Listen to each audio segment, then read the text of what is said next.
दैनिक सवेरा की ये अहम पेशकश और मैं आपका मेज़बान ज़ुबैर कुरैशी और आज एक मर्तबा फिर एक नए मेहमान के साथ आपके रूबरू। जी हाँ, आज के हमारे मेहमान डॉक्टर नज़ीर मुश्ताक किसी तारुफ के मोहताज नहीं हैं। जम्मू कश्मीर में अदब का डॉक्टर अगर किसी से भी आप सुने तो बिलाशुबा आपके जहन पर डॉक्टर नज़ीर मुश्ताक साहब का नाम ही आएगा। आपने जहाँ तिब के शोबे में तालीम हासिल कर यही पेशा अपनाया तो उसके साथ ही आपकी अदब के साथ भी दिलचस्पी रही।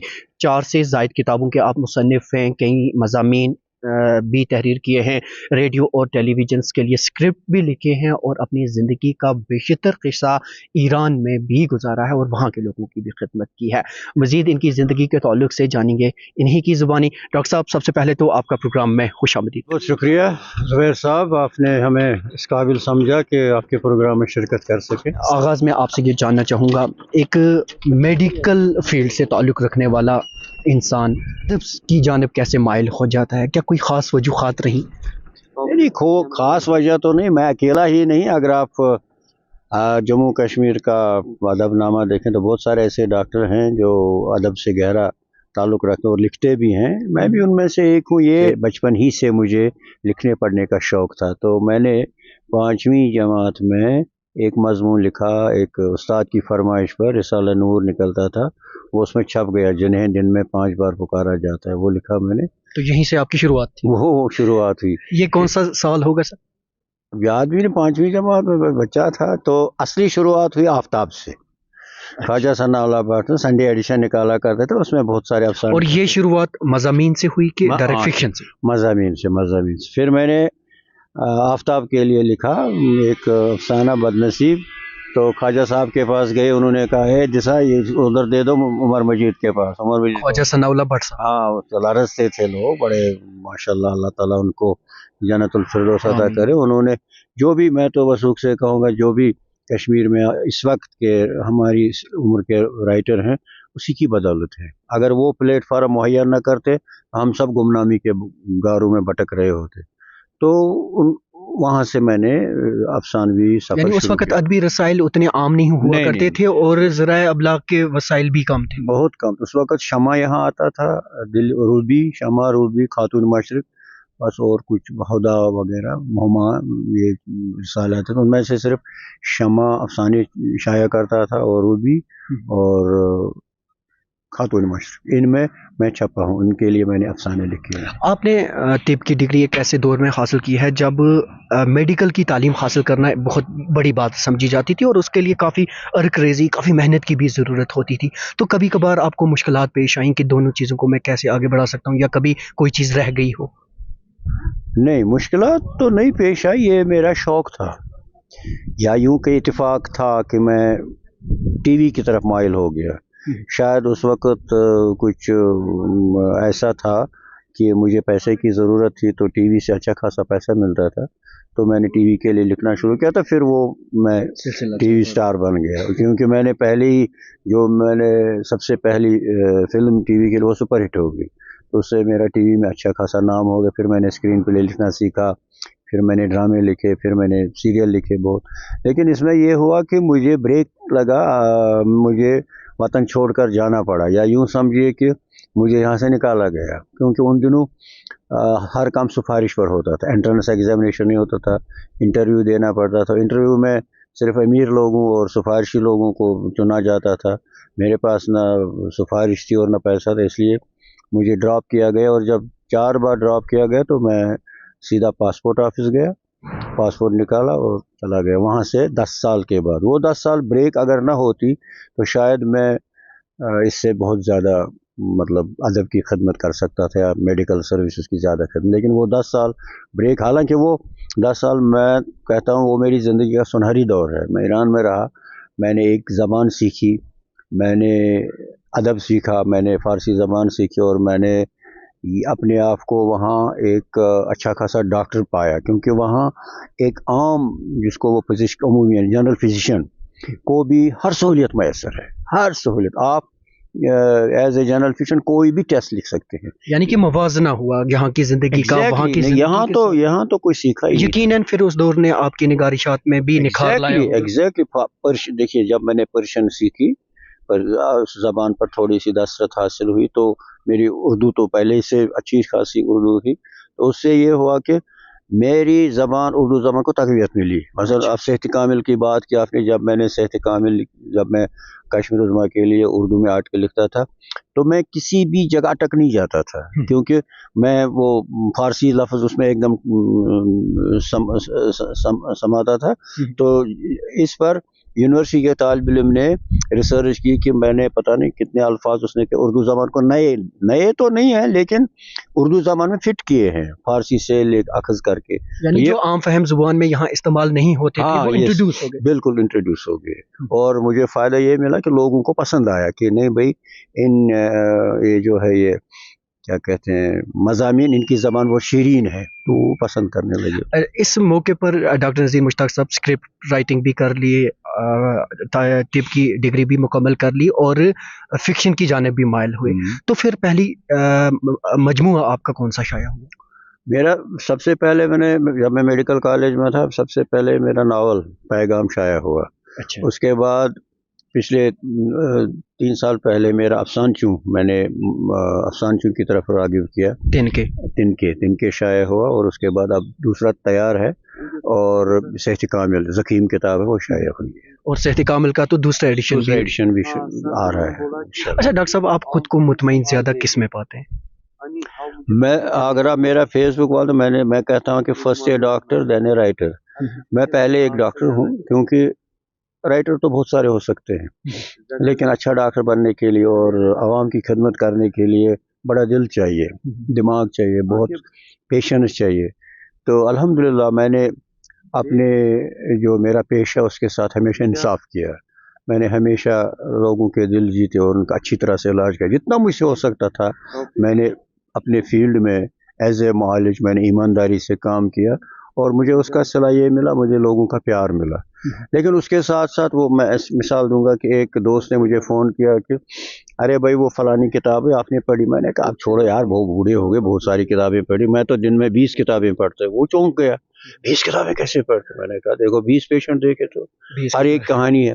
میرے لیے کہانی ڈھونڈنا، افسانہ ڈھونڈنا کوئی بڑی بات ہے. میرے پاس اتنی کہانیاں پڑھی ہیں کہ میں سوچ رہا ہوں کہ کہاں سے شروع کروں، کس کس کی کہانی لکھوں. کیونکہ میں نے نفسیات میں بہت کام کیا ہے، مینٹل ہاسپٹل میں مجھے کام کرنے کا. اس پر بھی آپ کی یہ کتاب ہے؟ ہاں، اس پر بھی ایک ڈپریشن ہے کتاب ہے. اور کیونکہ ایک ڈپریشن 21ویں صدی کی بیماری ہے، بہت عام بیماری ہے. آج ہر گھر میں دیکھیے، نوجوانوں میں تو خصوصی 90%. میں سوچتا ہوں، میں نے دوستوں سے مشورہ کیا، انہوں نے کہا یار انگریزی تو کشمیری کی سمجھ میں نہیں آتی ہے، آپ ایسا کریں آپ اردو میں لکھیں. میں نے کہا ٹھیک ہے اردو میں لکھیں. اکثر ہم نے آپ کی کشمیری میں بھی تحریریں دیکھی، تو کشمیری کی جانب کب مائل ہونا ہوا؟ مجھے خود پتہ نہیں ہے. میں نے اردو زبان 5ویں جماعت تک پڑھی ہے، اچھی طرح پڑھی، اچھے استاد تھے اچھی طرح. پھر اس کے بعد میں یہ میگزین وغیرہ یہ کتابیں تمہیں پڑھتا رہا. پڑھنے کا شوق بچپن سے تھا. پڑھنے کا شوق مجھے والد صاحب کی طرف سے ملا ہے، گھریلو مان. وہ ان دنوں مجھے شکوہ جواب شکوہ، مسدس حالی، شاہنامہ اسلام تھاما میری سمجھ میں نہیں آتا تھا، لیکن اب تو سمجھ آتا ہے. اسی وجہ سے شاید. اور میں نے ان سے کہا بھی تھا جب ان دنوں سبجیکٹس لیتے تھے 9ویں جماعت میں، جب 8ویں جماعت میں میں نے جو JNK میں فرسٹ پوزیشن حاصل کی، انگلش میں 90% مارکس تھے، تو والد صاحب نے پوچھا ہاں پیوان صاحب وہ کیا شبت کارن میں سے بہت بن رائٹر. اس نے ہنسا اور کہا کہ ہاں رائٹر بن کیا کیا کھاؤ گے کیا؟ سمجھ میں نہیں آیا وہ کیا کیا رہے تھے. انہوں نے کہا چشی انگریز اصل، آپ ایسا کریں آپ ڈاکٹر بنو، رائٹر خود بخود بنے. شکر ہے میں نے ان کی بات مانی اور ڈاکٹر. کیونکہ جب ویسے تھے ڈاکٹر میں ٹی وی اسٹیشن میں جاتا تھا تو لوگ عزت کرتے تھے، ڈاکٹر یار. تو اس سے مجھے فائدہ ملا اور اچھا خاصا پیسہ بھی ٹی وی سے کمائے اور اچھی خاصی شہرت. میں نے مجھے یاد بھی نہ، میں نے میرے پاس لکھا ہے وہ ریزیوم، کتنے سیریل لکھے، کتنے ڈرامے لکھے. اس ایک فلم سے جو سٹارٹ میں لکھی سراج قریشی نے ڈائریکٹ کی، اس ایک سے میں ٹی وی سٹار بن گیا. اور اس کے بعد میں اور وہ دور تو دوردرشن کے سنہرا دور تھا. انہی دنوں جب سب یہ جو آپ کے ضمیر شاہ صاحب ہیں، طارق جاوید صاحب ہیں، طارق جاوید صاحب ہے، پران کشور صاحب، بہت بڑی. اور آپ کو یہ انہی دنوں کی یاد میں نے ریڈیو میں ایز نیوز ٹرانسلیٹر بھی کام کیا ہے. ہاں، تو لیکن گھبراتا تھا میں پہلے مطلب شاید میری بالکل آپ جیسا تھا میں. تو جب میں وہاں جاتا تھا تو تھر تھراہٹ ہوتی تھی، لیکن میں نے کیا کیونکہ اس میں پیسہ اچھا خاصا ملتا تھا. لیکن ان دنوں وہ پنڈت برادر وہ بہت انکریج کرتے تھے. اس نیوز کا یہ تھا وہ مجھے 8 بجے اسکرپٹ دے دیتے تھے، 8:45 تک کمپلیٹ کرنا ہوتا کیونکہ 8:45 نیوز ہوتی تھی. تو وہ بھی ایک تجربہ ہے نیوز ٹرانسلیشن میں. اس کے بعد میں نے ایڈیٹنگ سیکشن میں کام کیا، ادھر سے MBBS بھی کرتا تھا. ہاں فرق پڑا، مطلب اگر میں یہ ٹی وی کے ساتھ، وہ مجبوری تھی میری، وہ ایک ذاتی مجبوری تھی. اگر میں وہ لیکن سر ابھی تک آپ کی زندگی کا جتنا بھی ہم نے دیکھا نا، آپ نے جو جو سوچا وہ کر دکھایا. بیچ میں 10 سال کا اگرچہ بریک لگا، لیکن بقول آپ ہی کے اس نے ہی بہت کچھ آپ کو دیا بھی، کیونکہ اللہ کی مصلحت بظاہر اس میں بھی ہمیں ابھر کر سامنے آ رہی ہے. زندگی کے اس موڑ پر پہنچ کر کیا آج آپ کو ایسا محسوس ہوتا ہے کہ کوئی ایسی چیز ہے جو اب بھی ہونا باقی ہے؟ شکر الحمدللہ میں اپنی زندگی سے مطمئن ہوں. شہرت بھی ملی، عزت بھی ملی، پیسہ بھی ملا، سب کچھ ملا. لیکن اب یہ ہے کہ اب سوچ رہا ہوں کہ اپنی زندگی کے بارے میں مفصل ایک کتاب لکھوں، جس میں وہ نوجوانوں کے لیے ہوگی، جس میں میں یہ بتانا چاہوں گا کہ دکھوں غموں سے، اکیلے پن سے گھبرائیے مت. آپ زندگی میں کچھ بھی کر سکتے ہیں اگر آپ ٹھان لیں تو. یہ میں نوجوانوں تک پیغام پہنچانا، بس یہ ایک شوق ہے، اور یہ میں شاید آج ہی سے شروع کر رہا ہوں. اور اس کا بھی ٹائٹل باقی دیکھیں گے، ٹائٹل کیا رکھوں گا. بس یہ ایک شوق باقی رہ گیا، باقی شکر الحمدللہ سارے شوق پورے ہو گئے. بچے بھی ماشاءاللہ ایڈجسٹ ہیں، بیٹی بھی، سب ایڈجسٹ ہیں، گھر میں سب کچھ ہے، پیسہ بھی ہے، گاڑیاں بھی ہے، سب کچھ مل گیا مطلب. لیکن انسان جو ہے نا فطرتاً یہ ہمیشہ بھوکا ہی رہتا ہے، پیاسا ہی رہتا ہے. یہ کبھی تسلی نہیں ہوتی ہے کچھ کروں. لیکن شاید چونکہ میں نے نفسیات بہت پڑھا، فرائڈ کو پڑھا ہے، اور مینٹل ہاسپٹل نے پریکٹیکلی کام کیا ہے، اس لیے مجھے میرا جو ذہنی صحت ہے یہ ہمیشہ 100% نارمل رہا. سر لیکن موجودہ وقت جو ہے نا، اسے بھی اگر ہم درگزر نہ کریں، جس طرح آپ نے کہا کہ اب میں چاہتا ہوں آٹو بایوگرافی اپنی خود نوش کی، آپ نے اندیا دیا، کیا آپ موجودہ دور کے تقاضوں کو، یا جس جانب ہمارا آج کا نوجوان بڑھ رہا ہے، خاص کر سوشل میڈیا کے توسط سے یا انٹرنیٹ کی جو یلغار آئی ہے، کیا آنے والے وقت میں اسے کوئی پڑھنے والا ہوگا؟ نہیں، یہ بات قسمتی ہے کہ وقت بدل گیا. جو ہمارا وقت تھا وہ کچھ اور تھا. آج کا نوجوان بیچارہ وقت کے ساتھ ہم قدم نہیں رہ سکتا ہے. اس کے لیے اتنے مسائل، کیونکہ میں دیکھتا ہوں نا، میں نے کہا نا ایز اے ڈاکٹر میرے پاس نوجوان آتے ہیں، اکثر میں اس وقت کہوں گا کہ 90% نوجوان ہمارے ڈپریشن میں مبتلا ہے. لیکن ڈپریشن یہ نہیں کہ آپ کسی وقت دوست سے کہتے ہیں ایسے شک ڈپریشن، وہ نہیں. میرا مطلب ہے کلینکل ڈپریشن، بیماری جو ہے، ذہنی بیماری. لیکن بیچارے جانتے نہیں ہیں، کیونکہ یہاں وہ سسٹم ابھی نہیں ہے کہ جو ڈاکٹر پیشنٹ کے وہ ریلیشن شپ نہیں بن پائی ہے. ایک ریلیشن شپ اور ایک خاص چیز ڈاکٹر صاحب، چونکہ آپ کا پیشہ بھی یہی ہے تو میں اس کا فائدہ اٹھا کے آپ سے پوچھنا چاہوں گا، ایک زیادہ نالج ہونا بھی کسی کا، کیونکہ آج اگر ڈاکٹر کسی کو کوئی چیز اپنے تجربے کی بنیاد پر پرسکرائب کرتا ہے تو ہم پہلے ہی یوٹیوب انٹرنیٹ کے ذریعے دیکھ لیتے ہیں یہ دوائی کس کام کے لیے آئے گی، تو ہماری نظر میں وہ پرسکرپشن صحیح نہیں رہتی ہے. کیا یہ غلط چیز ہے، صحیح چیز ہے؟ غلط ہے.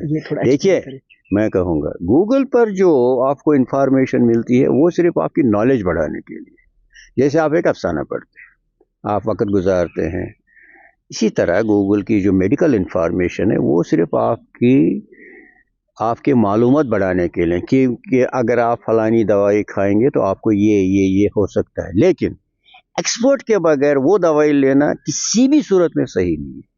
کوئی بھی دوائی آپ خود سے نہ لیں، اپنا تشخیص خود نہ کریں، کیونکہ نمبر 1 گوگل پر جو ہوتا ہے آپ کو پتہ نہیں ہے کس نے لکھا ہے، آپ بھی لکھ سکتے ہیں، نمبر 1.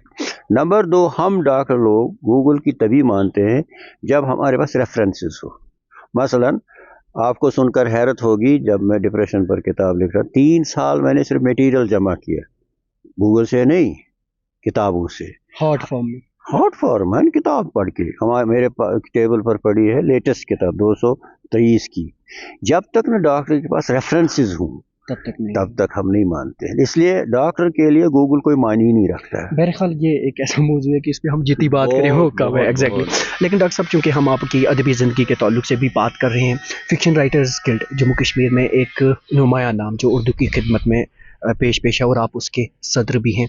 हफ्तावार आपकी जो नशिस्तें मुनक्किद होती हैं, हर तकवा फ़िक्र से ताल्लुक़ रखने वाले अफराद वहाँ आते हैं।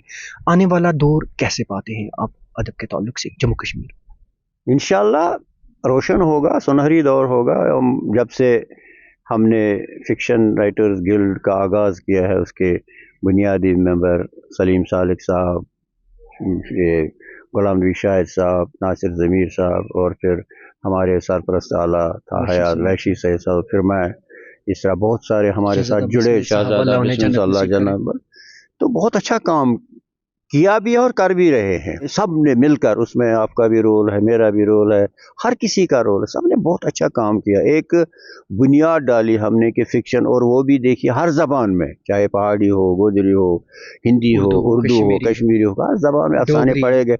हमारे पास इस वक्त बहुत सारे अफसाने जमा हो गए हैं और उन पर फिर बेलाग तनकीद, तबसरा, बहुत सारे हम यंगस्टर जो हैं उन्होंने सीखा हुआ।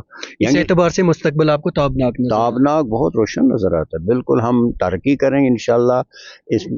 इस फिक्शन राइटर्स गिल्ड को हम लोग एक इंस्टीट्यूट बनाएंगे इंशाल्लाह ताला, एक बिल्डिंग होगी, इसके हम आगे बढ़ रहे हैं, कदम ब कदम बढ़ रहे हैं। मुश्किलात देखिए, किसी भी ऑर्गेनाइजेशन को चलाने के लिए कभी सर्दी कभी गर्मी ऐसा तो होता रहता है, लेकिन हम आगे बढ़ रहे हैं और इंशाल्लाह ताला हम साबित करके दिखाएंगे कि फिक्शन राइटर्स गिल्ड ने कश्मीर में फिक्शन के हवाले से बहुत काम किया है। बिलाशुबा मुसलसल कोशिशों से ही इस तरह के अहदाफ को मुकम्मल किया जाता है।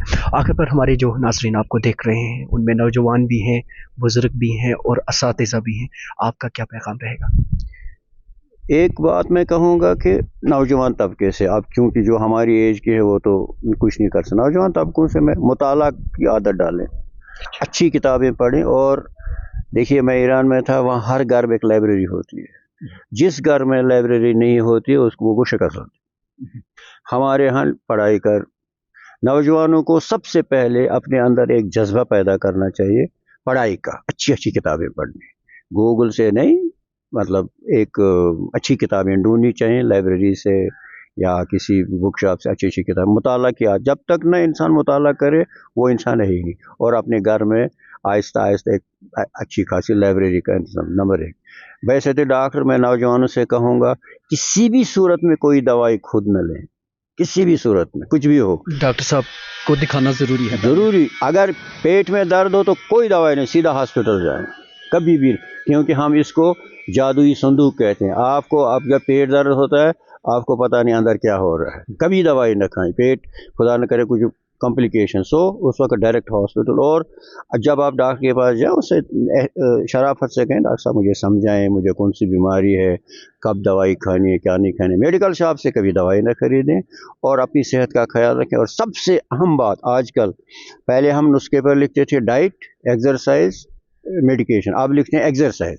फर्स्ट थिंग इज, हर नौजवान को एक्सरसाइज करनी चाहिए, 1 घंटा हर रोज़, आधा घंटा सुबह, किसी भी सूरत में। अगर लोग कहते हैं आज तू आज सर्दी बाहर कैसे, अरे बेडरूम में एक्सरसाइज की जा सकती, ड्राइंग रूम में की जा सकती, किसी भी रूम में आप अंदर एक्सरसाइज कीजिए, लेकिन कीजिए। आजकल वो उसकी ज़रूरत नहीं है, वो जो ट्रेडमिल को है मकई हज़ार पोस्ट नहीं, सिंपल वॉक, जॉगिंग, कमरे में जवानों को किसी भी सूरत में एक्सरसाइज, क्योंकि यहाँ अक्सर जवानों में फैटी लिवर है। वो वजह है चावल ज़्यादा खाते हैं, कैलोरीज ज़्यादा खाते हैं और जंक फूड, फास्ट फूड ज़्यादा खाते हैं, फिर एक्सरसाइज नहीं करते। मेरी अपने कौम के नौजवानों से कि वर्जिश को अपना शौर बनाए। क्या बात है सर, क्या बात है सर। उम्मीद है कि डॉक्टर साहब की इन जितनी भी ये पैगाम आप तक पहुंचाया गया है, आप इस पर सख्ती से अमल करेंगे और अपनी ज़िंदगी का, अपनी सेहत का खास ख्याल रखेंगे, क्योंकि हमारे नौजवान ही हमारा मुस्तकबिल है। दैनिक सवेरा की इस अहम पेशकश से मुझे दीजिए इजाज़त। मेरे साथ कैमरामैन खान यसरफ और दैनिक सवेरा के लिए श्रीनगर से मैं ज़ुबैर कुरैशी।